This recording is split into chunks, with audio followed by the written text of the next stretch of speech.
Hello बच्चों, welcome back to my YouTube channel learning student. तो आज हम देखने वाले हैं जो क्लास 10th के बच्चे हैं उनके लिए ये न्यू बैच है, ठीक है। और ये न्यू बैच का फर्स्ट क्लास आज है। तो इसमें हम देखेंगे जो क्लास 10th के बच्चे हैं उनके लिए साइंस, और साइंस का ये फर्स्ट चैप्टर है। चैप्टर का नाम क्या है? रासायनिक अभिक्रिया एवं समीकरण, ठीक है।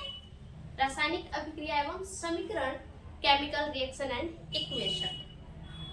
तो देखिए रासायनिक अभिक्रिया क्या होता है, ठीक है। तो रासायनिक अभिक्रिया का मतलब क्या है? जब दो पदार्थ क्या होते हैं, दो पदार्थ टूटते हैं, ठीक है। दो पदार्थ आपस में मिल करके क्या करते हैं, एक नया पदार्थ बनाते हैं। दो पदार्थ क्या करते हैं, आपस में मिल करके क्या करते हैं, एक नया पदार्थ बनाते हैं। उसे क्या कहते हैं? रासायनिक अभिक्रिया कहते हैं। या फिर आप कह लीजिए एक पदार्थ जो है, एक जैसे यहाँ क्या है, दो पदार्थ आपस में जुड़ के एक नया पदार्थ बनाते हैं, या फिर एक पदार्थ टूट करके दो नए पदार्थ बनाते हैं। इन्हें हम क्या कहते हैं? रासायनिक अभिक्रिया कहते हैं, ठीक है। रासायनिक अभिक्रिया तो आपको समझ में आएगा कि दो आपस में पदार्थ मिलकर क्या करते हैं, एक नए पदार्थ का निर्माण करते हैं। उससे ही हम क्या कहते हैं? रासायनिक अभिक्रिया कहते हैं। जैसे ये ए है हमारा, इसको क्या कहेंगे? तो इसे हम कहेंगे अभिकारक, ठीक है। अभिकारक, ये हमारा क्या हो गया? अभिकारक हो गया। ये दोनों के दोनों क्या है? अभिकारक है। और ये जो आपको दिख रहा है ये क्या है? उत्पाद है। उत्पाद दो अभिकारक मिलकर क्या करते हैं? एक उत्पाद का निर्माण करते हैं। या फिर आप कह सकते हैं कि एक अभिकारक टूट करके दो उत्पाद का निर्माण करते हैं, ठीक है। तो इसे हम क्या कहते हैं? इसे ही रासायनिक अभिक्रिया कहते हैं, ठीक। तो जैसे आप क्या कह सकते हैं, आप कोई पदार्थ लीजिए, जैसे हम लेंगे कार्बन, ठीक है। कार्बन हमने ले लिया, ये क्या हमारा अभिकारक हो गया। और कोई एक अभिकारक लेना है तो एक अभिकारक हमने ले लिया ऑक्सीजन, ठीक है, O2। कार्बन और ऑक्सीजन हमने ले लिया, दो पदार्थ ले लिया। अब बताइए ये दोनों पदार्थ, दोनों अभिकारक मिलकर क्या करेंगे?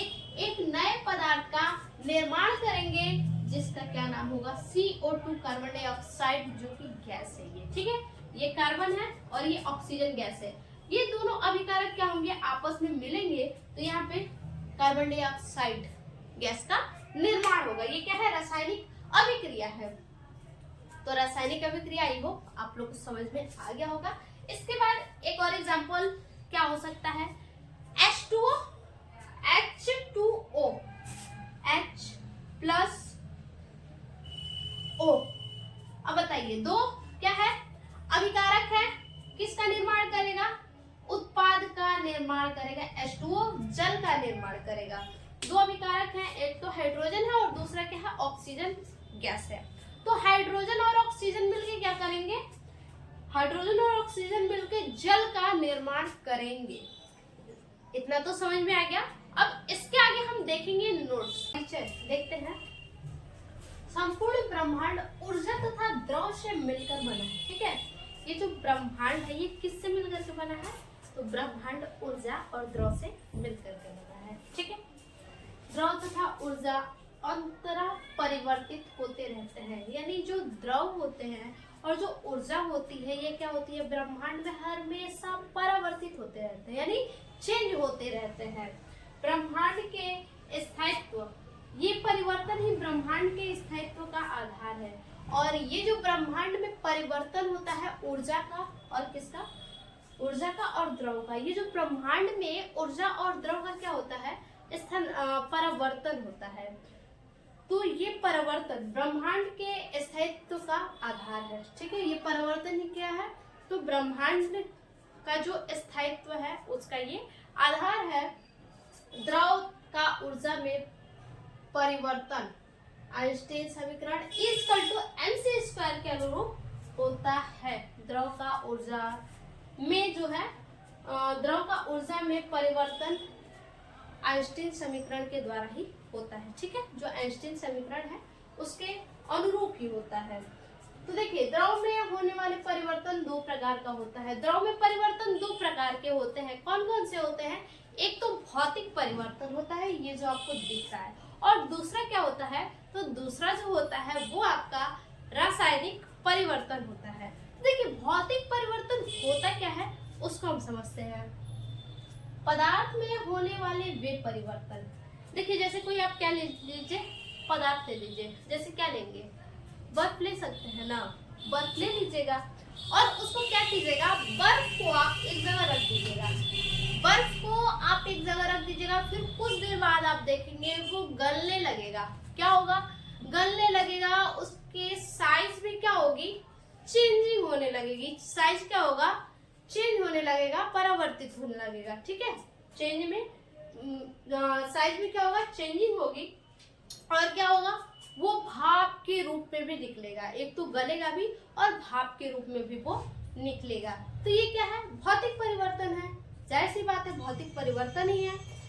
देखिए, पदार्थ में होने वाले वे परिवर्तन जिनमें पदार्थ की भौतिक अवस्था, पदार्थ की जो भौतिक अवस्था होती है, उसके आकार जो होते हैं, भौतिक गुण होते हैं, वो परावर्तित होते हैं। ठीक है, जो बर्फ की बात की है ना, तो बर्फ की जो भौतिक अवस्था होती है, उसकी जो आकार होती है, भौतिक गुण होते हैं, ये सभी के सभी परावर्तित होते रहते हैं, यानी चेंज होते रहते हैं, लेकिन कोई नया पदार्थ नहीं बनता है।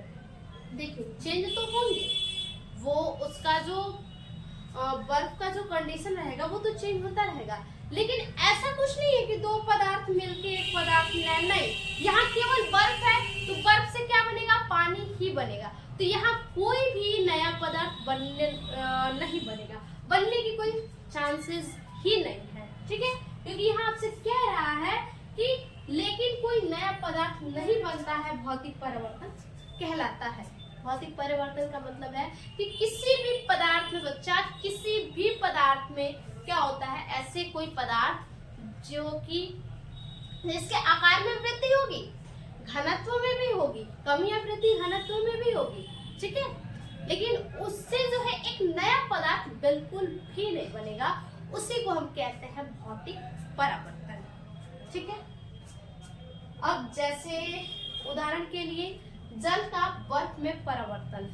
जल जो है, जल से बर्फ बनता है, हाँ बनता है। आप जल को लीजिए, फ्रिज में रख दीजिए और कुछ देर के बाद आप देखेंगे, एक टेम्परेचर पे रख दीजिए, तो कुछ देर के बाद आप देखेंगे वो जल जो है बर्फ में कन्वर्ट हो जाते हैं, चेंज हो जाते हैं और वाष्प में परिवर्तन। और बर्फ को जब बाहर निकालेंगे तो वाष्प के रूप में क्या होगा? परिवर्तन होगा। एक तो पिघलेगा भी और उसमें से भाप भी निकलेगा। अगला है गलन, और वो क्या होता है? गलता है, बर्फ गलता है, तो ये क्या है? भौतिक परिवर्तन है। अब हम क्या देखेंगे? रासायनिक परिवर्तन। ठीक है, ये तो भौतिक परिवर्तन हो गया। अब हम क्या देखेंगे? रासायनिक परिवर्तन। दूसरा क्या है? रासायनिक परिवर्तन। भौतिक परिवर्तन तो हमने देख लिया, अब क्या देखेंगे? रासायनिक परिवर्तन। अच्छा बताइए, रासायनिक परिवर्तन आखिर होता क्या है? रासायनिक परिवर्तन का मतलब क्या होता है?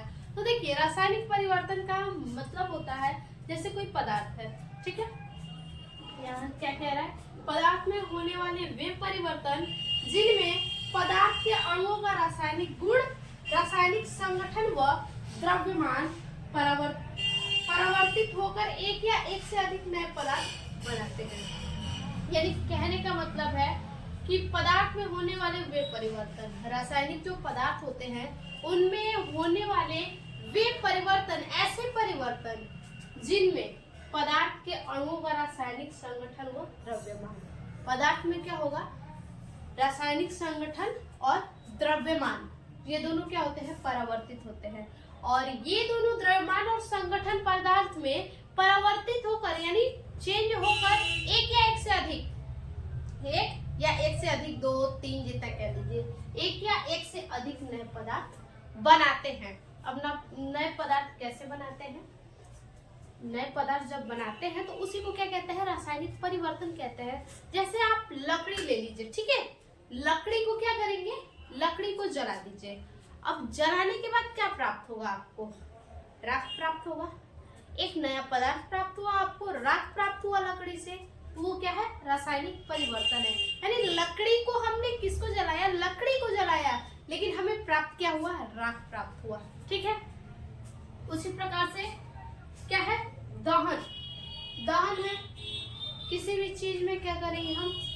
हीट करते हैं किसी भी चीज को, वो क्या कहलाएगा? दहन कहलाएगा। जैसे आग लगाते हैं ना, तो वो क्या कहलाएगा? दहन कहलाएगा। प्रतिस्थापन अभिक्रिया। प्रतिस्थापन अभिक्रिया भी क्या है? रासायनिक परिवर्तन ही है। उसके बाद भोजन का पकना। कच्चे सब्जी को ले लीजिए आप और उसको पका दीजिए, उसको पका दीजिए सारे मटेरियल डाल के, एक नया पदार्थ प्राप्त होगा आपको। आप प्राप्त होगा। आप कच्चे सब्जी को क्या कर रहे हैं? पका रहे हैं, उसमें जितने भी मसाले हैं सब कुछ हमने डाल दिया, एक नया पदार्थ आपको प्राप्त हो गया। यानी वो क्या है? रासायनिक परिवर्तन ही है। ठीक है। उसके बाद क्या है? रासायनिक परिवर्तन के गुण। रासायनिक परिवर्तन के गुण यानी रासायनिक परिवर्तन के कौन कौन से गुण होते हैं?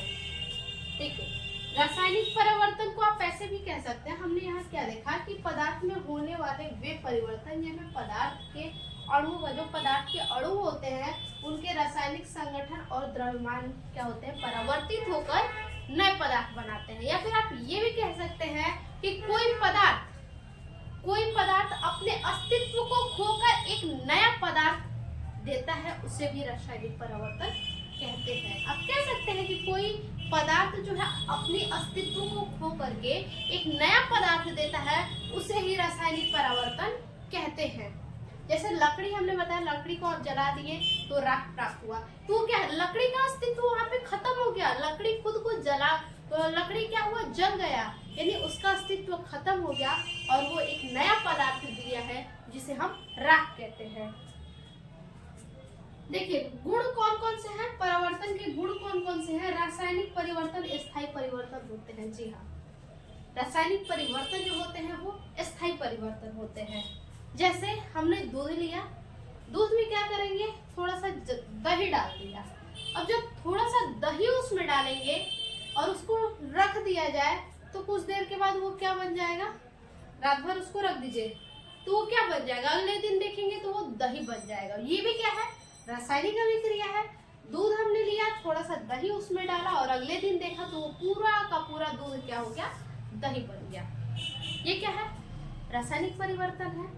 तो एक जगह ही हुआ है ना, ऐसा नहीं है कि हमने एक जगह रखा है बर्तन में दूध, दही डाल दिया और सुबह उठे तो वो दूसरी जगह मिला दही, ऐसा कुछ तो नहीं।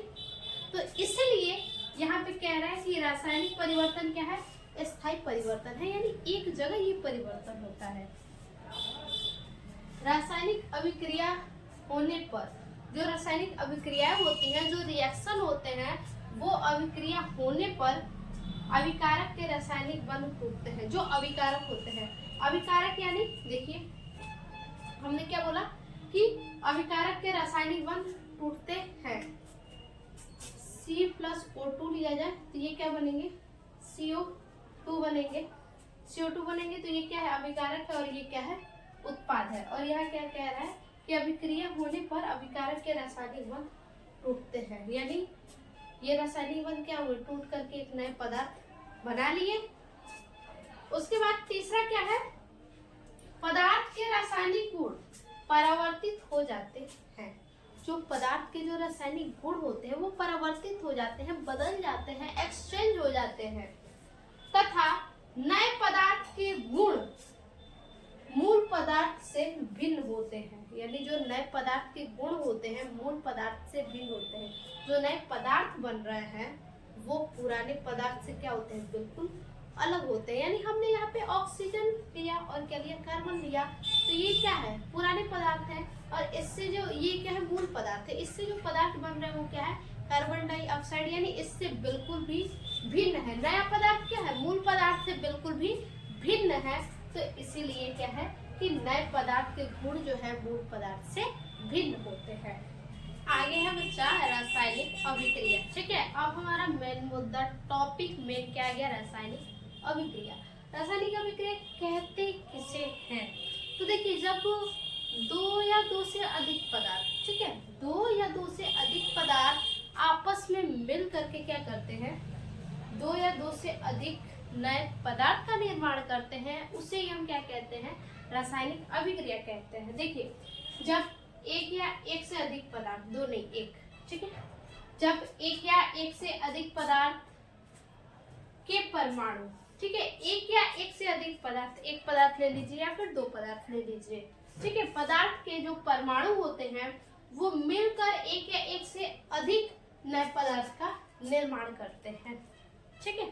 फिर से समझिए, जब एक या एक से अधिक पदार्थ, एक या एक से अधिक पदार्थ, या तो एक ले लीजिए पदार्थ या तो दो ले लीजिए पदार्थ, ठीक है, तो एक या एक से अधिक पदार्थ के परमाणु, जो पदार्थ के परमाणु होते हैं उनके परमाणु मिल करके, पदार्थ के परमाणु क्या होते हैं, आपस में मिल जाते हैं और मिल करके नए पदार्थ का निर्माण करते हैं, ठीक है, मिलकर एक या एक से अधिक नए पदार्थ का निर्माण करते हैं और उसे क्या कहते हैं, रासायनिक अभिक्रिया कहते हैं, ठीक है। तो रासायनिक अभिक्रिया तो आपको क्लियर हो गया होगा, रासायनिक अभिक्रिया किसे कहते हैं, जब एक या एक से अधिक पदार्थ आपस में मिलकर, जब एक या एक से अधिक पदार्थ के परमाणु, ठीक है, जब एक या एक से अधिक पदार्थ के परमाणु आपस में मिल करके एक या एक से अधिक नए पदार्थ का निर्माण करते हैं, उसे क्या कहते हैं, रासायनिक अभिक्रिया कहते हैं, ठीक है।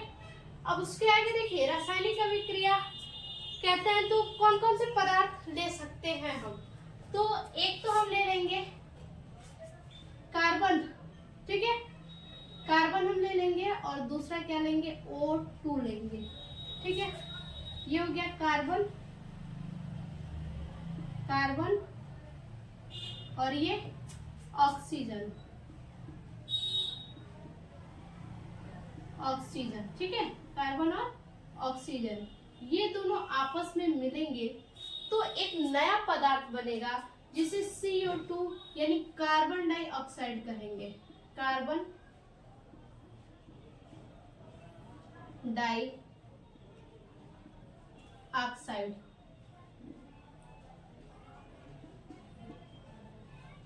ठीक है, क्या है, कार्बन डाई ऑक्साइड हो जाएगा। तो ये क्या हो गया, ये रासायनिक अभिक्रिया का जो है कि एग्जाम्पल है।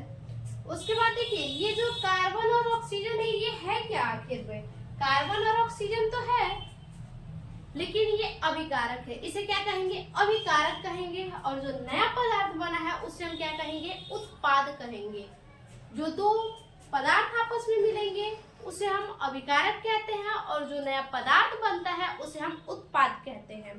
तो अभिकारक, देखिए अभिकारक क्या है, तो किसी रासायनिक अभिक्रिया में, ये क्या है, रासायनिक अभिक्रिया ही है, तो किसी भी रासायनिक अभिक्रिया में भाग लेने वाले पदार्थ, किसी भी रासायनिक अभिक्रिया में भाग लेने वाले पदार्थ जो आरंभ में, ठीक है, जो आरंभ में लिए जाते हैं, आरंभ में दो पदार्थ लिए जा रहे हैं, कार्बन और ऑक्सीजन, जो आरंभ में लिए जाते हैं उसे क्या कहते हैं, अभिकारक कहते हैं। अब बात है उत्पाद की, तो उत्पाद क्या है, रासायनिक अभिक्रिया के फलस्वरूप प्राप्त हुए नए पदार्थ। देखिए यहाँ पे हमने रासायनिक अभिक्रिया करवाई है ना, अभिकारक क्या है, दोनों आपस में मिल गए हैं और मिल करके एक नया पदार्थ का निर्माण किए हैं, कार्बन डाइऑक्साइड, और यही क्या है, नया पदार्थ, ये उत्पाद है। इसलिए रासायनिक अभिक्रिया के फलस्वरूप प्राप्त हुए नए पदार्थ को उत्पाद कहते हैं।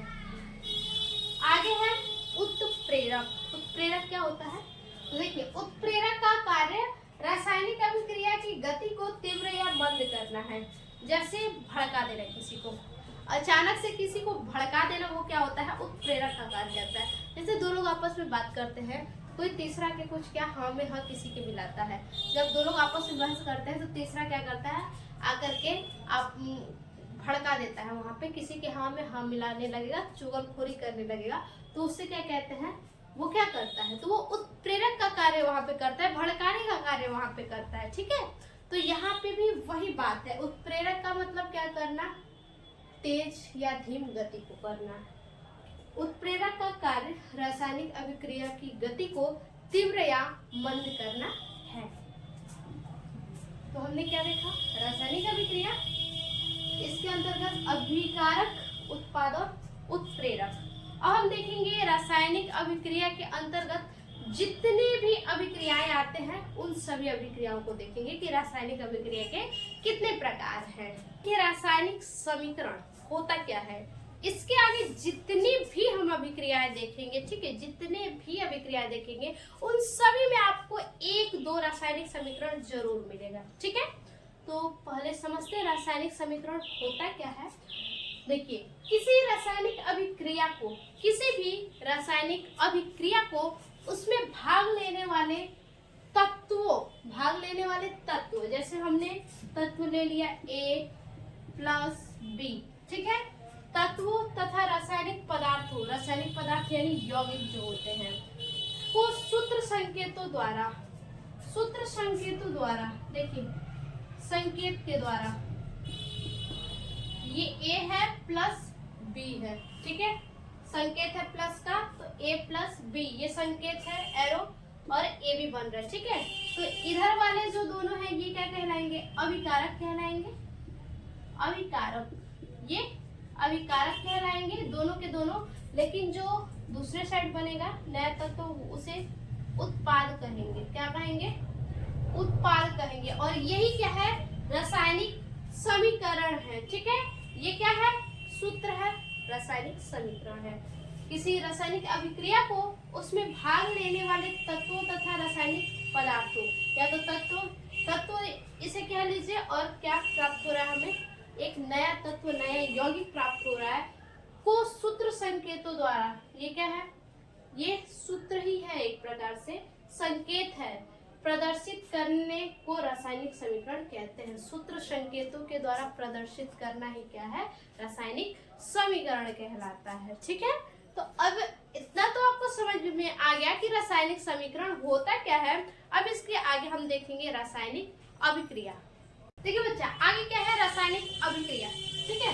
रासायनिक अभिक्रिया के प्रकार कौन कौन से हैं, तो पहला तो है संयोजन अभिक्रिया। संयोजन अभिक्रिया होता क्या है, तो देखिए संयोजन अभिक्रिया का मतलब है कि वे अभिक्रिया जिनमें दो या दो से अधिक पदार्थ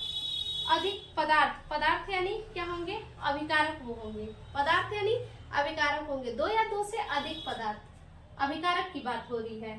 तो दो या दो से अधिक पदार्थ मिलकर, दो पदार्थ मिलेंगे तो यानी अभिकारक वो कहलाएंगे, और जो नया पदार्थ बनेगा वो उत्पाद कहलाएगा। केवल एक नया पदार्थ बनाते हैं संयोजन अभिक्रिया कहते हैं, ठीक है। तो देखिए, दो पदार्थ बोला ना आपस में मिलके, तो दो पदार्थ कौन कौन से हो सकते हैं, एक तो हम हाइड्रोजन ले लेते हैं H2, और क्या ले सकते हैं, एक तो हाइड्रोजन हो गया एक अभिकारक, और दूसरा अभिकारक ले लेंगे Cl2 जिसे क्लोरीन कहते हैं। अब ये दोनों अभिकारक क्या करेंगे, मिल करके एक नया पदार्थ निर्माण करेंगे जिसे कहेंगे 2HCl, हाइड्रोक्लोरिक एसिड है ये, क्या है, हाइड्रोक्लोरिक एसिड है ये। दो पदार्थ क्या हो रहे हैं, आपस में मिल रहे हैं, दो अभिकारक क्या हो रहे हैं, आपस में मिल रहे हैं, और मिल करके तीसरा पदार्थ बना रहे हैं जिसे हाइड्रोक्लोरिक अम्ल कहते हैं, ठीक है। अब इसके बाद दूसरा एग्जाम्पल क्या हो सकता है, C+O2, कार्बन और ऑक्सीजन, कार्बन और ऑक्सीजन ये क्या है, अभिकारक है, कार्बन और ऑक्सीजन क्या है, अभिकारक है। तो दोनों अभिकारक मिलके केवल एक पदार्थ बनाएंगे, यहाँ लिखा हुआ है केवल एक नया पदार्थ बनाते हैं, दो नहीं, केवल एक पदार्थ बनाएंगे। तो एक पदार्थ क्या बनाएंगे, CO2 यानी कार्बन डाइऑक्साइड बना रहा है, CO2 यानी कार्बन डाइऑक्साइड बना रहा है, कार्बन और ऑक्सीजन क्या बना रहा है, कार्बन डाइऑक्साइड। कार्बन और ऑक्सीजन जो है ये दोनों के दोनों क्या है, अभिकारक हैं, दोनों के दोनों दो पदार्थ मिल रहा है, तो ये दोनों के दोनों जो है अभिकारक है, और केवल एक नया पदार्थ जो बन रहा है, केवल एक नया पदार्थ जो बन रहा है वो क्या है, उत्पाद है, क्या है, उत्पाद है। ये उत्पाद है, हाइड्रोक्लोरिक CO2 गैस क्या है, उत्पाद है, और यहाँ पे C+O2 जो है वो अभिकारक है, H2 प्लस Cl2 जो है ये क्या है, अभिकारक है, यानी इस साइड वाले अभिकारक है, और जो नया पदार्थ बन रहा है वो क्या है, उत्पाद है। आप सीधा से कह सकते हैं जब कोई दो या दो से अधिक पदार्थ आपस में मिलके, दो या दो से अधिक पदार्थ आपस में क्या करते हैं, मिलते हैं, और मिल करके केवल एक नया पदार्थ बनाते हैं, उसे क्या कहते हैं, संयोजन अभिक्रिया कहते हैं। ठीक है। अब दूसरा जो अभिक्रिया है रासायनिक अभिक्रिया के अंतर्गत वो है वियोजन अभिक्रिया। संयोजन अभिक्रिया तो हमने देख लिया, अब देखेंगे वियोजन अभिक्रिया। देखिए, वे रासायनिक अभिक्रिया जिसमें कोई यौगिक अभिक्रिया के पश्चात, यानी कि वे रासायनिक अभिक्रिया जिसमें यौगिक अभिक्रिया के पश्चात, ठीक है, यौगिक क्या करेगा, अभिक्रिया करेगा, और अभिक्रिया के बाद क्या होगा, अभिक्रिया के पश्चात यानी अभिक्रिया के बाद दो या फिर दो से अधिक सरल पदार्थ देता है, दो या दो से अधिक सरल पदार्थ देता है, उसे ही वियोजन अभिक्रिया कहते हैं। सीधा समझिए, कोई रासायनिक अभिक्रिया, ठीक है, वे रासायनिक अभिक्रिया जिनमें कोई पदार्थ अभिक्रिया के पश्चात, वे रासायनिक अभिक्रिया जिसमें कोई पदार्थ अभिक्रिया के पश्चात यानी अभिक्रिया हो जाने के बाद, अभिक्रिया हो जाने के बाद क्या होता है, अभिक्रिया हो जाने के बाद जो नया पदार्थ मिलता है, दो या दो से अधिक पदार्थ मिलता है, नया पदार्थ, ठीक है, दो या दो से अधिक सरल पदार्थ यानी नया पदार्थ देता है, जिसे वियोजन अभिक्रिया कहते हैं। ठीक है, ध्यान रखिएगा, वियोजन अभिक्रिया का मतलब क्या है।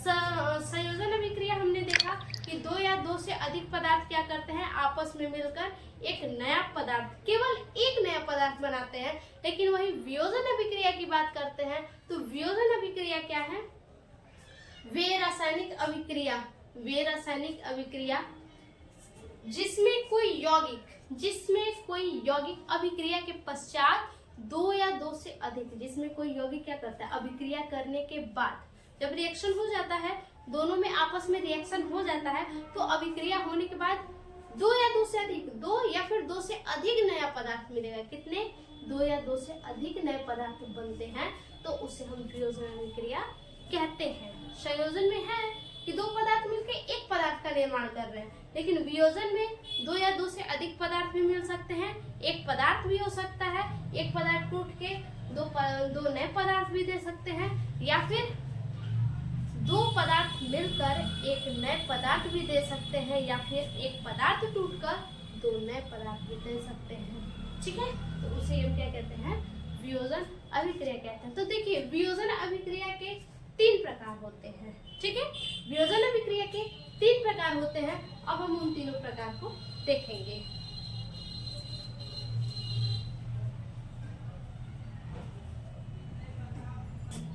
देखिए आगे क्या है, ताप वियोजन। ठीक है, हमने क्या अभी बताया आपको कि जो वियोजन अभिक्रिया हमने देखा, वियोजन अभिक्रिया के अंतर्गत तीन अभिक्रिया होती हैं, जिनमें पहला है ताप वियोजन। और ताप वियोजन अभिक्रिया को आप कह सकते हैं, ताप मतलब क्या होता है, हीट, उष्मा होता है, तो आप कह सकते हैं ताप वियोजन अभिक्रिया या फिर उष्मीय वियोजन अभिक्रिया, दोनों बात एक ही है।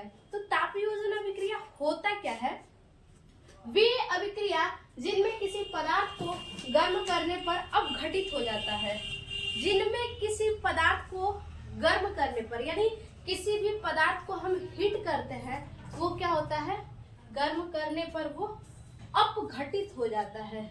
किसी भी पदार्थ को यदि हम हीट करेंगे तो वो अपघटित हो जाता है। जैसे में देखिए, कैल्शियम कार्बोनेट लेते हैं, CaCO3, ये हो गया कैल्शियम कार्बोनेट।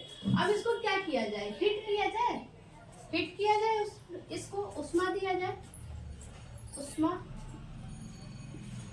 उष्मा दिया जाएगा तो क्या होगा, ये अपघटित हो जाएगा। क्या बनेगा, कैल्शियम कार्बोनेट को अगर हम हीट करें, उष्मा दे तो क्या प्राप्त होगा, तो पहले तो आपको कैल्शियम ऑक्साइड प्राप्त होगा, CaO। ये क्या प्राप्त हुआ, कैल्शियम ऑक्साइड और क्या प्राप्त होगा, इसमें से CaO आपको प्राप्त हो गया, कैल्शियम ऑक्साइड। बचा क्या यहाँ पे, तो CO2 बचा, ठीक है। तो और क्या प्राप्त हुआ आपको, CO2 यानी कार्बन डाइऑक्साइड प्राप्त हुआ। फिर से वियोजन, ताप वियोजन यानी उष्मीय वियोजन का मतलब क्या है कि किसी भी पदार्थ को हम हीट करते हैं तो वो क्या हो जाता है, अपघटित हो जाता है। सीधा से समझिए कि किसी भी पदार्थ को हम हीट करते हैं, उसके टेम्परेचर को बढ़ाते हैं, गर्म करते हैं, तो वो क्या होता है, अपघटित हो जाता है। यहाँ हमने कैल्शियम कार्बोनेट लिया, CaCO3 कैल्शियम कार्बोनेट लिया, तो वो अगर हीट किया जाए तो ये अपघटित होकर क्या बनेगा, एक तो हमें कैल्शियम ऑक्साइड देगा, कैल्शियम ऑक्साइड देगा जो कि क्या है, ये चूना है, प्लस CO2 कार्बन डाइऑक्साइड देगा, ठीक है। तो ये वियोजन अभिक्रिया जो होता है ना, ये जस्ट लाइक जो है कि संयोजन अभिक्रिया के अपोजिट होता है। संयोजन अभिक्रिया के अपोजिट होता है। ताप वियोजन अभिक्रिया पहला हमने देख लिया। और इसके बाद दूसरा क्या है, विद्युत वियोजन। विद्युत वियोजन यानी करंट की बात है यहाँ पे। तो विद्युत वियोजन क्या होता है उसको देखिए। अम्ल, क्षार अथवा लवण, या तो आप अम्ल लीजिए, या तो आप क्षार लीजिए, या तो आप लवण लीजिए। अम्ल, क्षार, लवण, इनमें से कोई भी आप लीजिए और इनके जलीय विलयन, अम्ल, क्षार, लवण के जलीय विलयन या उसके गलित अवस्था में, अम्ल, क्षार, लवण के या तो आप जलीय विलयन लेंगे या फिर उसको गलित अवस्था में विद्युत धारा प्रवाहित करने पर, या तो आप अम्ल, क्षार, लवण के क्या करेंगे, अम्ल, क्षार, लवण के जलीय विलयन को लेंगे या फिर उसके गलित अवस्था में आप विद्युत प्रवाहित करेंगे। जलीय विलयन में आप विद्युत प्रवाहित कीजिए, अम्ल, क्षार, लवण के या तो आप जलीय विलयन में विद्युत प्रवाहित कीजिए या फिर अम्ल, क्षार विलयन के गलित अवस्था में आप विद्युत प्रवाहित कीजिए। तो विद्युत प्रवाहित करने पर क्या होगा, उसका जो है अपघटन हो जाता है। जब विद्युत उसमें प्रवाहित करेंगे तो क्या होगा, अपघटन हो जाता है और इसी अभिक्रिया को हम विद्युत अपघटन अभिक्रिया कहते हैं या फिर आप कह लीजिए विद्युत वियोजन अभिक्रिया कहते हैं, ठीक है। तो देखिए इसका एग्जांपल क्या हो सकता है, समझिए। जैसे अम्ल, क्षार, लवण की बात हुई है तो हम वर्षा का जल लेते हैं। वर्षा का जल कैसा होता है, तो जो वर्षा का जल होता है बच्चा, वो अम्लीय होता है, ठीक है। वर्षा का जल कैसा होता है, तो अम्लीय होता है। 2H2O, ये क्या है, हमने जल ले लिया। अब इसमें विद्युत प्रवाहित करेंगे ना, विद्युत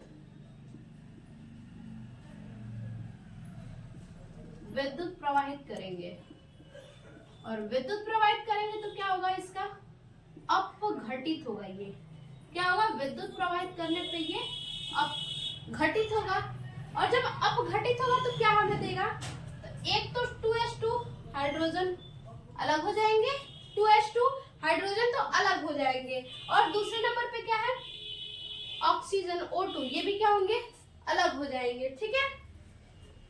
यहाँ पे कैल्शियम कार्बोनेट, ये है कैल्शियम कार्बोनेट,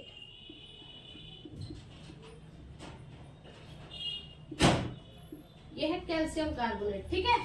उसके बाद ये क्या है, कैल्शियम ऑक्साइड, कैल्शियम ऑक्साइड,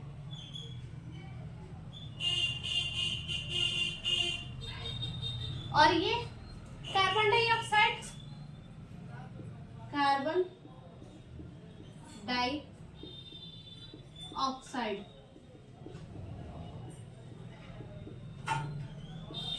ये हो गया कार्बन डाइऑक्साइड, ठीक है। कैल्शियम कार्बोनेट को हमने क्या किया, इसको उष्मा दिया, हिट किया तो ये अपघटित होकर हमें कैल्शियम ऑक्साइड दिया और कार्बन डाइऑक्साइड प्राप्त हुआ। और विद्युत वियोजन में क्या है, अम्ल, क्षार, लवण, या तो आप अम्ल लीजिए या तो क्षार लीजिए या तो लवण लीजिए, तीनों में से कोई भी आप ले लीजिए और तीनों के जलीय विलयन में क्या करेंगे, विद्युत प्रवाहित करेंगे, करंट फ्लो करेंगे या फिर इसके गलित अवस्था में, अम्ल, क्षार, लवण के गलित अवस्था में करंट फ्लो करेंगे, विद्युत प्रवाहित करेंगे, तो क्या होगा, ये अब घटित हो जाएगा। क्या होगा, अब घटित हो जाएगा। जैसे हमने लिया 2H2O, ये क्या है, वर्षा का जल है जो कि अम्लीय होता है, और इसमें विद्युत प्रवाहित करने पर अब घटित होकर ये 2H2 हाइड्रोजन देता है और क्या देता है, ऑक्सीजन देता है। दूसरा एग्जांपल समझते हैं। दूसरा एग्जांपल लेंगे 2NaCl, सोडियम क्लोराइड। ठीक है, क्या है, सोडियम क्लोराइड। अब इसमें जो है, इसमें भी क्या करेंगे, विद्युत प्रवाहित करेंगे, विद्युत प्रवाहित।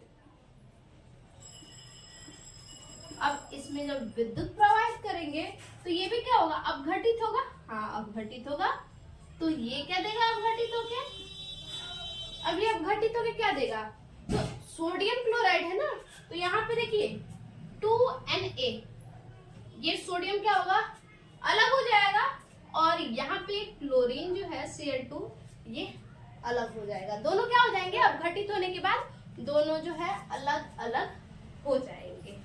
ठीक है, ये कैथोड पे सोडियम होगा और ये एनोड पे क्लोरीन होगा। उसी तरह से यहाँ पे कैथोड पर हाइड्रोजन होगा और यहाँ पे एनोड पे ऑक्सीजन होगा। चाहे तो आप यहाँ लिख दीजिए, कैथोड पर हाइड्रोजन, कैथोड पर क्या देगा, हाइड्रोजन देगा, कैथोड पर, कैथोड पर हाइड्रोजन, और यहाँ पे क्या लिखेंगे, एनोड, एनोड, एनोड पर ऑक्सीजन, ऑक्सीजन। ठीक है, उसी तरह से यहाँ पे भी सोडियम पर, कैथोड पर सोडियम, कैथोड पर सोडियम,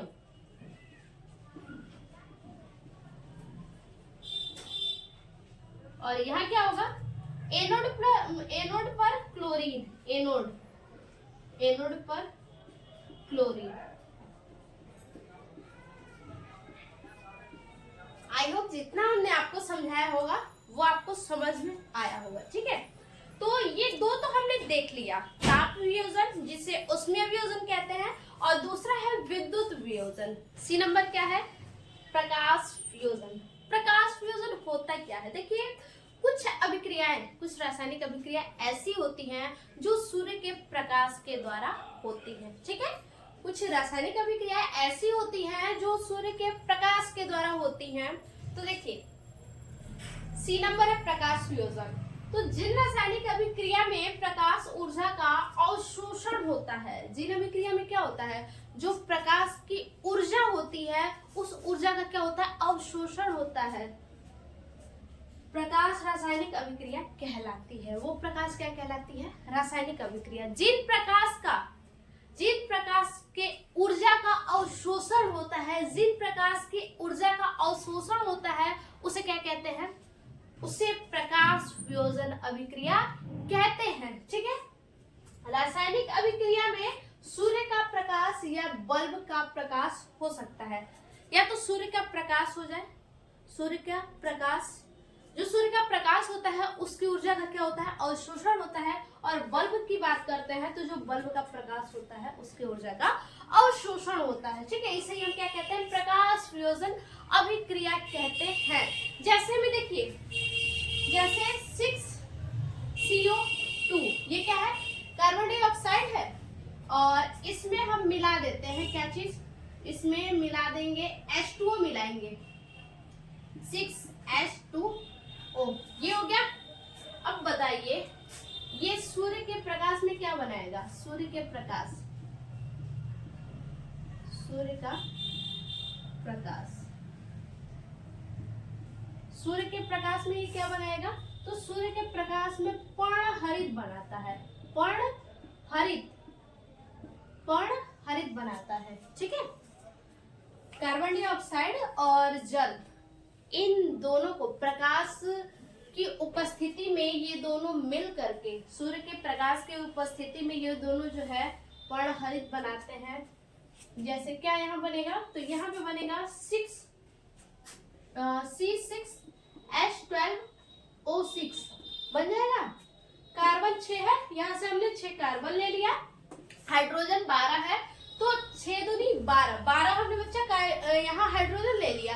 बात है ऑक्सीजन की, ऑक्सीजन 6 है यहाँ पे, तो देखिए 6 ऑक्सीजन यहाँ से बचा क्या आपके पास, तो देखिए क्या बचा, ऑक्सीजन 6 दूनी 12, 12 ऑक्सीजन बच गए ना, तो यहाँ पे लिखेंगे प्लस 6O2, 6 दूनी 12 ऑक्सीजन वहां पे हो गए, तो ये क्या होगा, ग्लूकोज, ग्लूकोज बन गया। ठीक है, क्या बन गया, ग्लूकोज बन गया।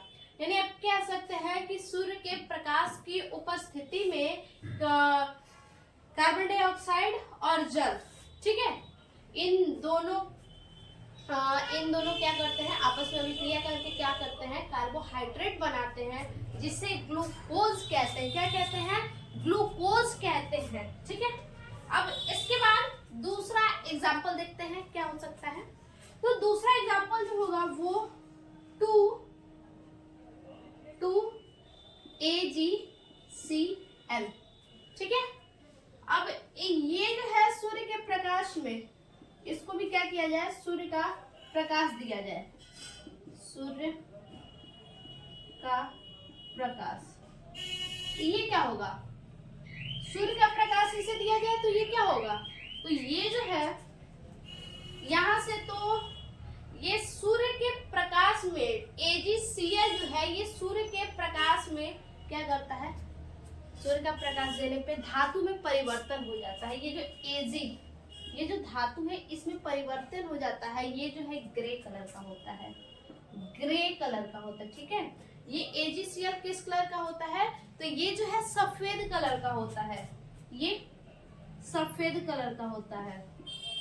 ठीक है, और इसमें सूर्य का प्रकाश दिया जाए तो क्या होगा, सूर्य के प्रकाश से ऊर्जा लेके ये क्या करेगा, इसको अलग कर देगा, और उसके बाद क्लोरीन जो है उसको अलग कर देगा, 2AgCl2।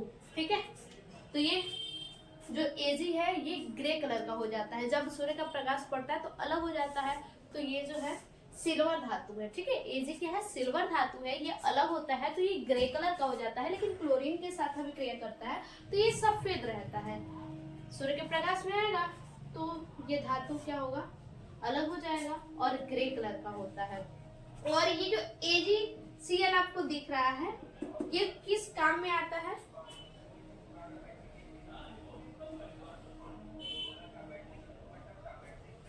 ये किस काम में आता है, तो ये श्वेत श्याम रंग, जिसे ब्लैक एंड व्हाइट फोटो कहते हैं, उसमें इसका प्रयोग किया जाता है। AgCl का प्रयोग कहाँ होता है, तो श्वेत श्याम रंग के जो फोटो होते हैं, ब्लैक एंड व्हाइट जो फोटो होते हैं ना, उसी में इनका यूज किया जाता है, उपयोग किया जाता है। ठीक है, तो इतना आप नोट कीजिए। इसके आगे फिर हम देखते हैं, ये तीनों के तीनों ABC हमने बताया, ये तीनों वियोजन अभिक्रिया के अंतर्गत थे। अब हम अगला अभिक्रिया देखेंगे।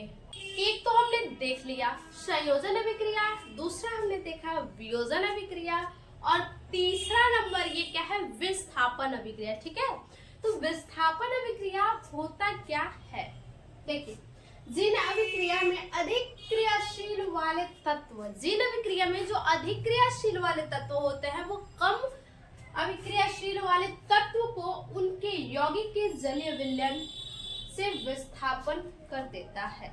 ठीक है, जैसे क्या कह रहा है कि अधिक क्रियाशील वाले तत्व क्या होते हैं, कम क्रियाशील वाले तत्व के जलीय विलयन में। ठीक है, तत्व के जलीय विलयन से क्या करता है, विस्थापन कर देता है। जो अधिक क्रियाशील वाले तत्व होते हैं, जो अधिक क्रियाशील वाले तत्व होते हैं, वो कम क्रियाशील वाले तत्व के यौगिक से विस्थापन कर देते हैं, उसे क्या कहते हैं, विस्थापन अभिक्रिया कहते हैं।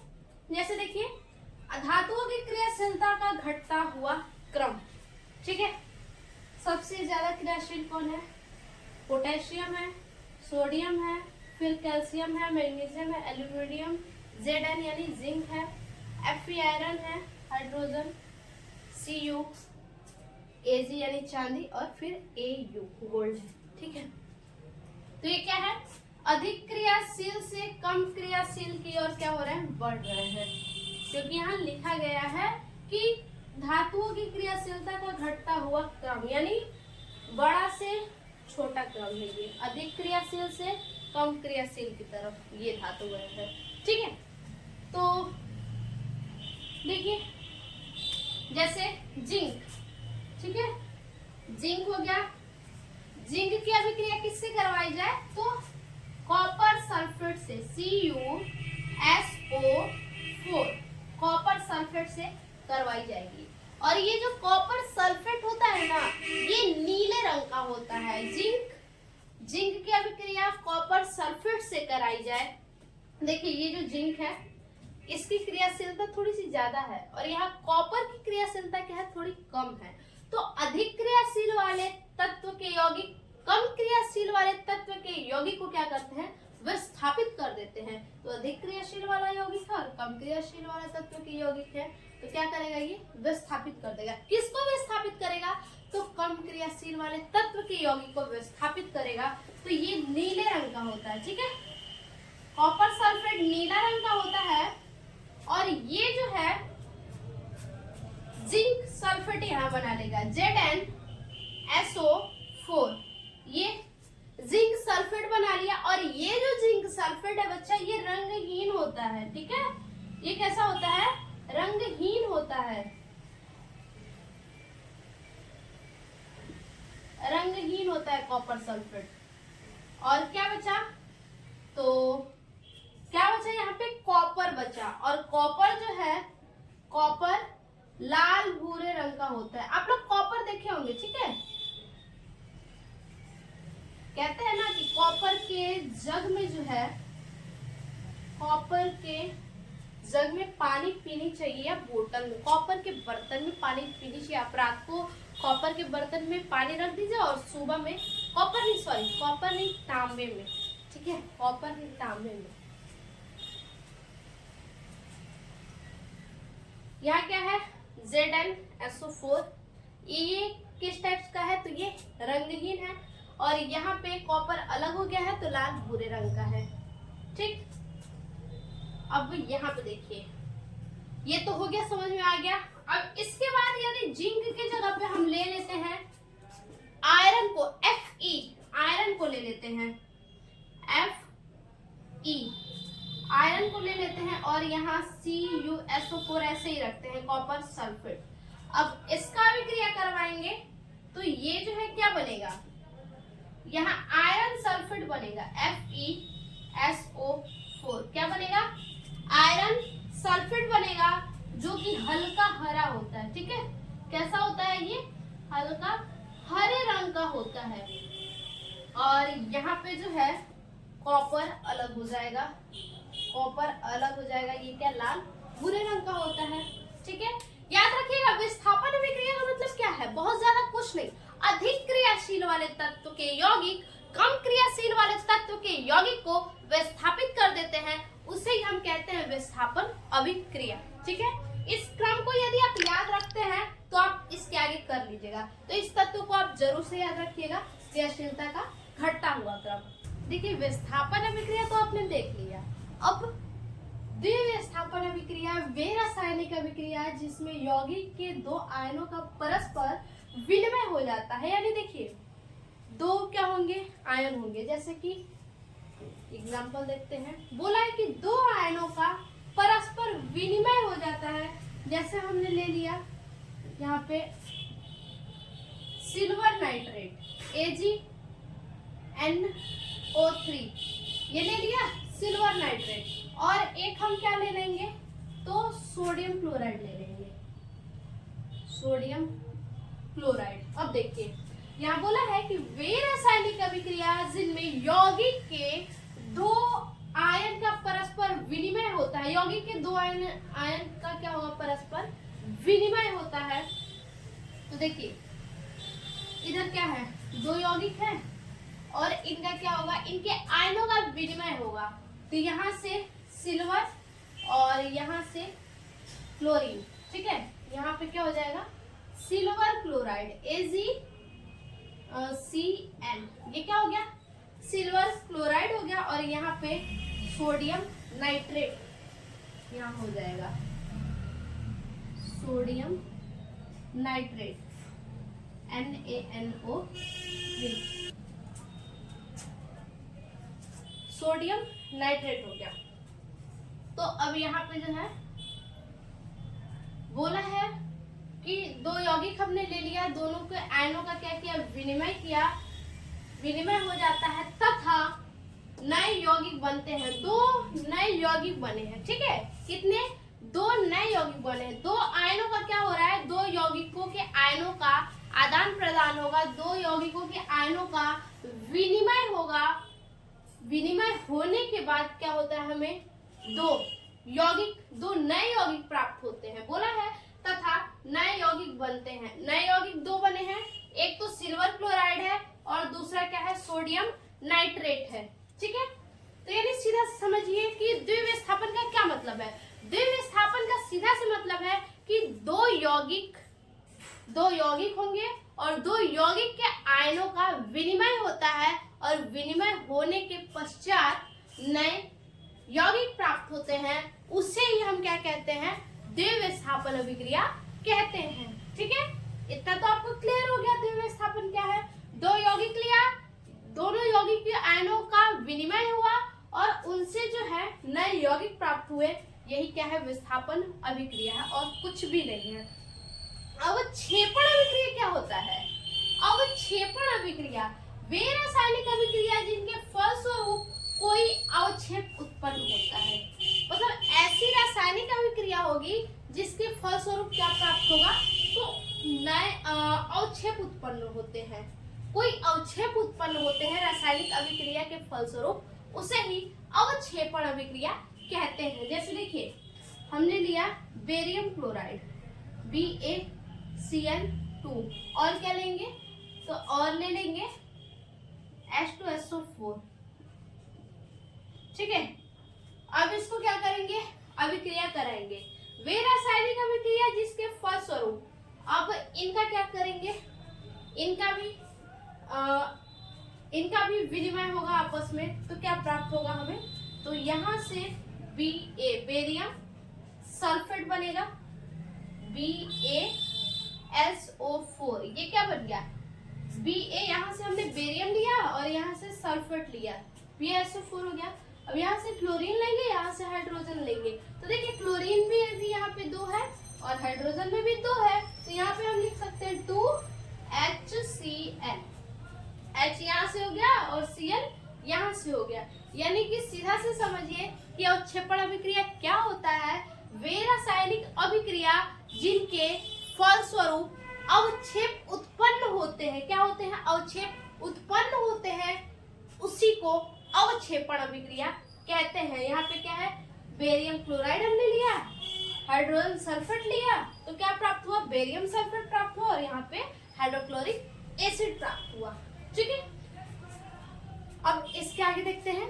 देखिए अगला क्या है, उदासीनीकरण अभिक्रिया। ये उदासीनीकरण अभिक्रिया होता क्या है, तो देखिए उदासीनी अभिक्रिया का मतलब है कि अम्ल और क्षार। ठीक है, आप अम्ल लीजिए और क्षार लीजिए, दोनों यौगिक क्या करेंगे, आपस में अभिक्रिया करेंगे और अभिक्रिया करके आपको लवण और जल देंगे, उन्हीं को कहते हैं उदासीनीकरण अभिक्रिया। जैसे में देखिए उदासीनीकरण अभिक्रिया क्या कह रहा है कि जल अम्ल तथा क्षारक के जलीय विलयन में, अम्ल और क्षार के क्या लेंगे, जलीय विलयन लेंगे और उसमें जो जलीय विलयन रहेंगे अम्ल और क्षार के दोनों क्या करेंगे, आपस में अभिक्रिया ही करेंगे और अभिक्रिया करके क्या बनाएंगे, लवण तथा जल बनाएंगे, उसी को क्या कहते हैं, उदासीनीकरण अभिक्रिया कहते हैं। देखिए जैसे लेंगे यहाँ पे HCl, हाइड्रोक्लोरिक एसिड हो गया, और क्या लेंगे, सोडियम हाइड्रोक्साइड NaOH, ये क्या है, सोडियम हाइड्रोक्साइड है। अब बताइए, ये तो आपका अम्ल हो गया और ये क्या हो गया, क्षार हो गया। अम्ल और क्षार हो गए ये दोनों, एक अम्ल हो गया और एक क्या हो गया, क्षार हो गया। अब ये दोनों आपस में क्या करेंगे, रिएक्शन करेंगे, और जब ये रिएक्शन करेंगे तो ये जो सोडियम है, ठीक है, ये जो सोडियम है यहाँ पे आ जाएगा, क्लोरीन से अभिक्रिया करके NaCl बनेगा, यहाँ पे सोडियम क्लोराइड। तो ये क्या बन गया, नमक बन गया। ये क्या बन गया, नमक बन गया, लवण बन गया। ये सोडियम क्लोराइड ये लवण बन गया। और आपका बचा क्या, तो यहाँ पे आपका बचा OH और यहाँ पे H। तो H और H H2 हो जाएगा और ये O हो जाएगा। तो क्या आपको प्राप्त हुआ, H2O, जल प्राप्त हुआ। जल प्राप्त हुआ ना, जल प्राप्त हुआ। यहाँ पे अम्ल और क्षार, अम्ल और क्षार के जलीय विलयन में अभिक्रिया के फलस्वरूप इनके जलीय विलयन में ये जब अभिक्रिया करेंगे तो लवण प्राप्त होगा NaCl और जल प्राप्त होगा। इसी अभिक्रिया को हम कहते हैं उदासीनीकरण अभिक्रिया। अब आगे क्या है, ऑक्सीकरण अभिक्रिया।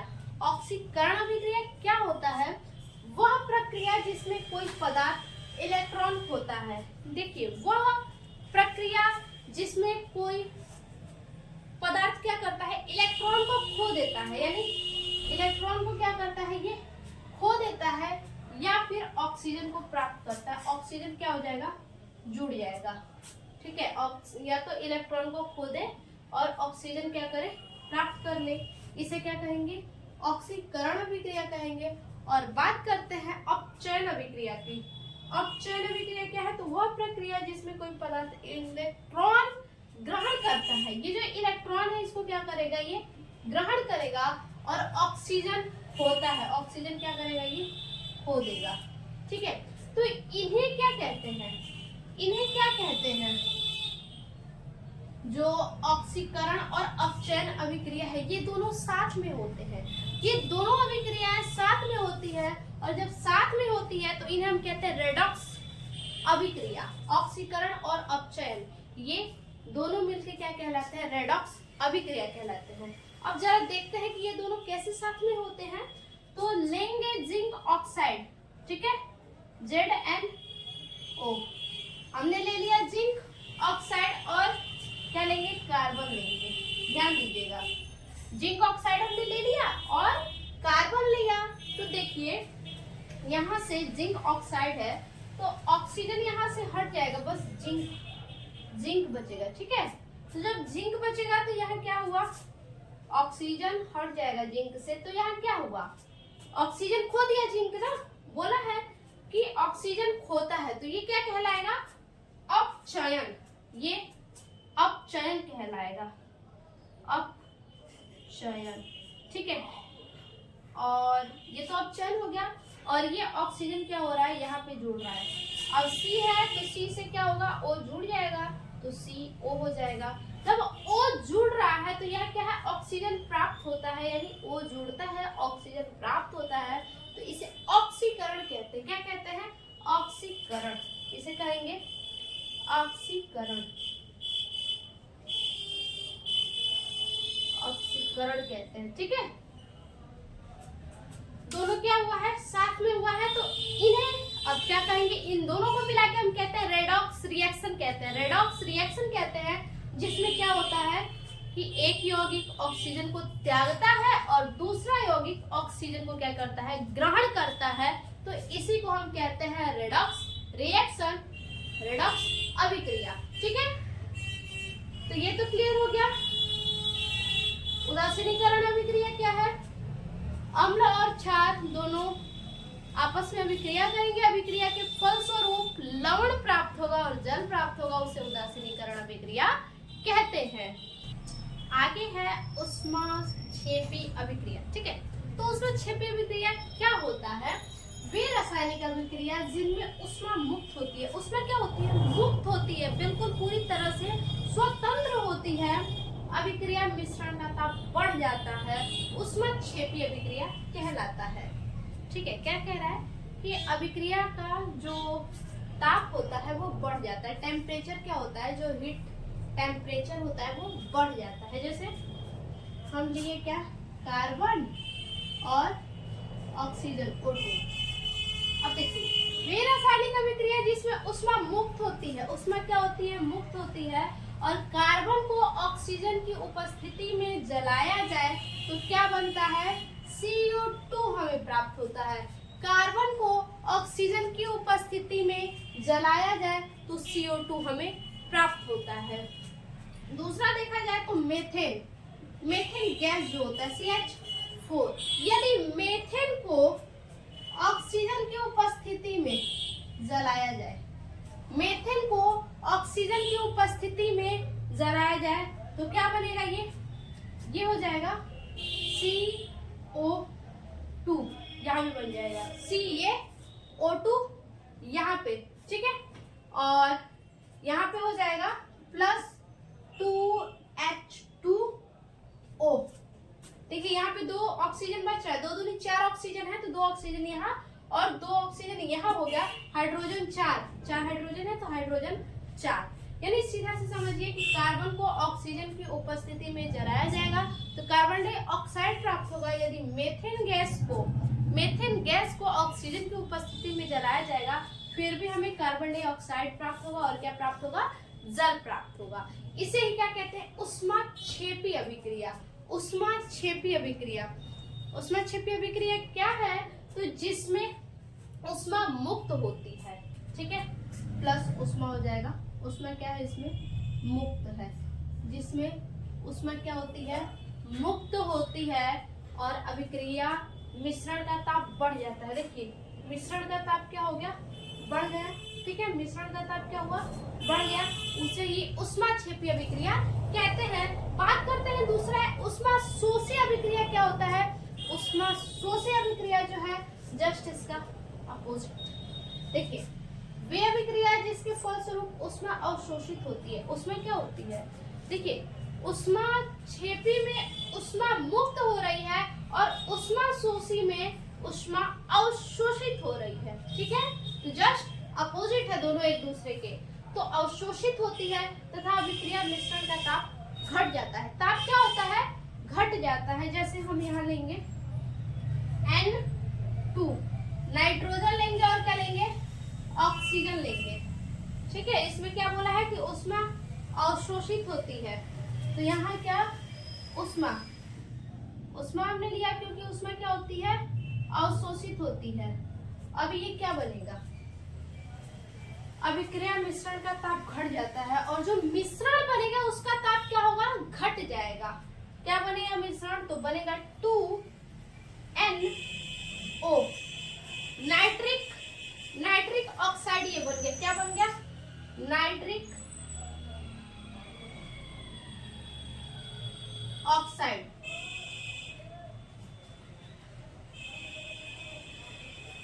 ये क्या बन गया, 2NO, नाइट्रिक ऑक्साइड बन गया, यानी नाइट्रोजन और ऑक्सीजन, ठीक है।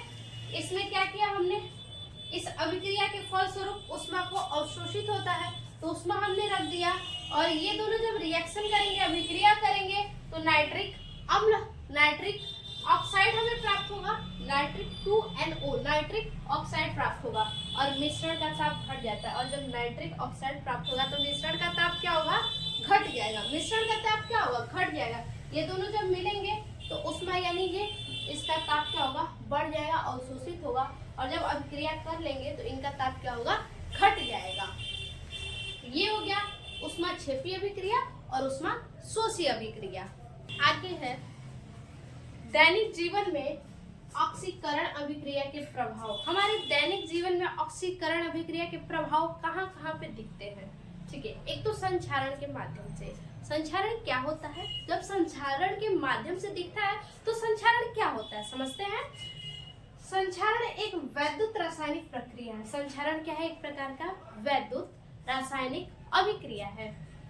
जब कोई धातु अपने आसपास के अम्ल, नमी, आर्द्रता आदि के संपर्क में आता है तब यह संचारित होता है। जैसे हमारे आसपास क्या है, कोई धातु है, जैसे लोहा मान लीजिए या फिर तांबा मान लीजिए आप, ठीक है, या फिर आप चांदी को ही मान लीजिए, तो हम क्या करते हैं कि ये सभी वस्तुएं जब आर्द्रता, नमी के संपर्क में आती हैं तो इन्हें क्या कहते हैं, हम संक्षारण कहते हैं। जैसे अगर हम चांदी की बात करें तो चांदी जो है ऑक्सीजन के संपर्क में आता है, आर्द्रता वायु नमी के संपर्क में आता है तो उसके ऊपर काली परत चढ़ने लगती है। आप देखे होंगे कि लंबे समय तक आप चांदी का यूज कीजिए, जैसे पाल वगैरह पहनती है ना महिलाएं, तो उनमें देखिए बहुत समय के बाद उस पे काली परतें जम जाती हैं।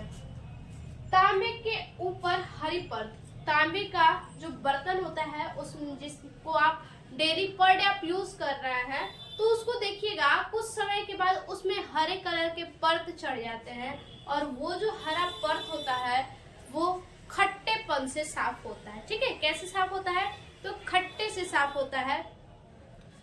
एक तो हमारा तांबा हो गया जो कि हरा परत चढ़ जाता है, दूसरा क्या है, चांदी है उस पे काली परतें चढ़ने लगती हैं, और तीसरा क्या है, लोहा है। देखिए लोहे को अगर आप खुले में रख देते हैं तो वो भी जाहिर सी बात है आर्द्रता नमी वायु के संपर्क में आएगा ही आएगा। तो जब ये सब के संपर्क में आएगा तो वो क्या होगा, उसमें जंग लगेंगे ही। जैसे आपने जहाजों को देखे होंगे, पानी में जो बड़े बड़े जहाज होते हैं, जो पुल होते हैं, ब्रिज वगैरह जो बड़े बड़े होते हैं, उन वो जो है सालों तक क्या होते हैं, पानी में ठहरे होते हैं। आखिर कैसे ठहरे होते हैं, कैसे खराब नहीं होते हैं? देखिए खराब नहीं होते हैं क्योंकि उसमें जो है पेंट लगाए जाते हैं। ठीक है, उस पे पेंट लगाए जाते हैं। जो बड़े बड़े जहाज होते हैं लोहे के, उसमें क्या होते हैं, पेंट चढ़ाए जाते हैं। जो बड़े बड़े ब्रिज होते हैं, पुल होते हैं, उसमें पेंट लगाए जाते हैं, चढ़ाए जाते हैं, इसीलिए वो खराब नहीं होता है। यदि उसमें पेंट नहीं चढ़ाया जाएगा, नहीं लगाया जाएगा, तो कुछ सालों के बाद आप देखेंगे उसमें जंग लग जाएगा, वो ब्रिज पुल टूट जाएगा, वो जो जहाजें होंगी वो सड़ जाएंगी, खराब हो जाएंगी। ठीक है, इसीलिए लोहे को यदि नमी आर्द्रता पानी के संपर्क में आने से आपको बचाना है तो लोहे पे क्या करना होगा, पेंट चढ़ाना होगा आपको, ताकि वो खराब न हो सके। ठीक है, तो संक्षारण क्या है, संक्षारण एक वैद्युत रासायनिक प्रक्रिया है। जब कोई धातु अपने आसपास के अम्ल नमी आर्द्रता आदि के संपर्क में आता है तो वो क्या होता है, संक्षारित हो जाता है। इस प्रक्रिया को हम संक्षारण कहते हैं।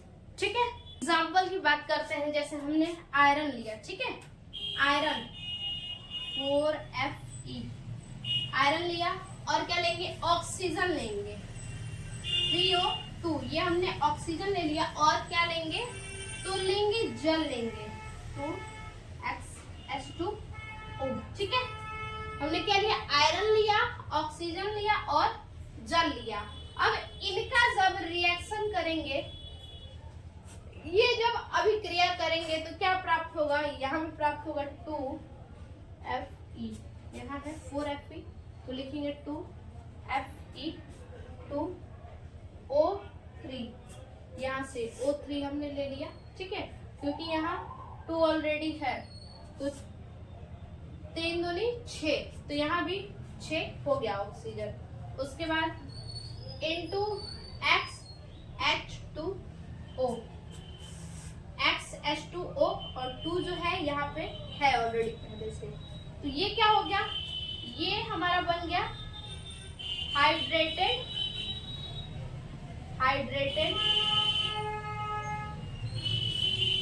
फेरिक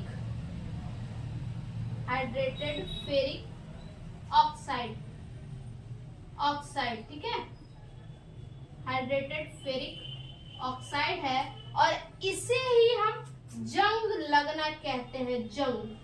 ठीक है, जंग लगना कहते हैं, जिसपे कि लोहे पे क्या होती है, जब जंग लगता है तो बुरी परत चढ़ जाती है, तो इसे ही कहते हैं जंग। इसको नोट कीजिए। और दूसरा नंबर क्या है, विकृत गंधिता। विकृत गंधिता होता क्या है, देखिए जब वसा युक्त या तैलीय खाद्य सामग्री, वसा युक्त यानी जो वसा में बना हुआ सामान हो, जो तैलीय युक्त खाद्य सामग्री, जो तेल में छने हुए सामान हो, को लंबे समय तक रखा जाता है। जो वसा से युक्त, वसा से बना हुआ सामान हो या फिर तैलीय में छने हुए सामान हो, तो उसके स्वाद तथा गंध में परिवर्तन आ जाता है, जिसे विकृत गंधिता कहते हैं, यानी जो तैलीय सामान होते हैं ना, उसके स्वाद में चेंजिंग आ जाना ही क्या है, विकृत गंधिता है। ठीक है, उसके स्वाद में और गंध में चेंजिंग यानी परिवर्तन होना ही क्या है, विकृत गंधिता है। जैसे चिप्स के पैकेट में नाइट्रोजन, देखिए जो चिप्स कुरकुरे जो कुछ भी आप लोग खाते हैं उसमें क्या होता है, जिससे पैकेट फुला हुआ बिल्कुल होता है, तो उसमें नाइट्रोजन गैस होता है। नाइट्रोजन गैस क्यों होता है, नाइट्रोजन गैस इसलिए होता है ताकि वो क्या हो, खराब ना हो, उसके गंध में परिवर्तन ना हो, स्वाद में परिवर्तन ना हो, इसलिए उस चिप्स को सही रखने के लिए नाइट्रोजन गैस उसमें भरे होते हैं। लंबे समय तक रखा बासी मक्खन, देखिए जो मक्खन होते हैं आप फ्रिज में मत रखिए, ऐसे ही रख दीजिए। फ्रिज में रखेंगे तो सही ही रहेगा। जो फ्रिज में नहीं रख रहे हैं मक्खन, तो उसको लंबे समय तक ऐसे बाहर छोड़ दीजिए, तो कुछ समय बाद आप देखेंगे उसके एक तो गंध में परिवर्तन होगा और उसके स्वाद में भी क्या होगा, परिवर्तन हो जाएगा। क्योंकि ये क्या है, मक्खन है, वसा युक्त सामान है, तैलीय पदार्थ है। ये तले हुए खाद्य पदार्थों का स्वाद बदलना, जो तले हुए पदार्थ है, जो तले हुए पदार्थ जैसे पूरी वगैरह हुआ, तो कुछ समय तक आप ऐसे ही छोड़ दीजिए, लंबे समय तक आप ऐसे ही छोड़ दीजिए। ठीक है, फिर उसको आप टेस्ट कीजिए, एक तो उसके स्वाद में भी चेंजिंग आएगी और वो क्या करेगा, स्मेल भी करेगा, उसका गंध भी क्या होगा, चेंज हो जाएगा और स्वाद भी बिल्कुल खराब आएगा। उसके बाद अगला है गर्मियों में सब्जी का खट्टा होना। देखिए गर्मियों में आप देखते होंगे खाने जब बच जाते हैं, लंबे समय तक ऐसे रख देते हैं, तो क्या होता है, खट्टा हो जाता है और क्या होता है, बिल्कुल बहुत गंदे स्मेल उससे आते हैं, सड़ा हुआ बिल्कुल स्मेल आता है। उससे क्या है कि गर्मियों में जो खाने होते हैं वो खराब हो जाते हैं। ठीक है, तो यही सब क्या है, विकृत गंधिता है। तो ये जो आपके टॉपिक थे, ये इस चैप्टर से लास्ट टॉपिक थे। आज के लिए बस इतना ही, फिर से मिलते हैं एक और नए वीडियो में नए टॉपिक के साथ। तब तक के लिए धन्यवाद।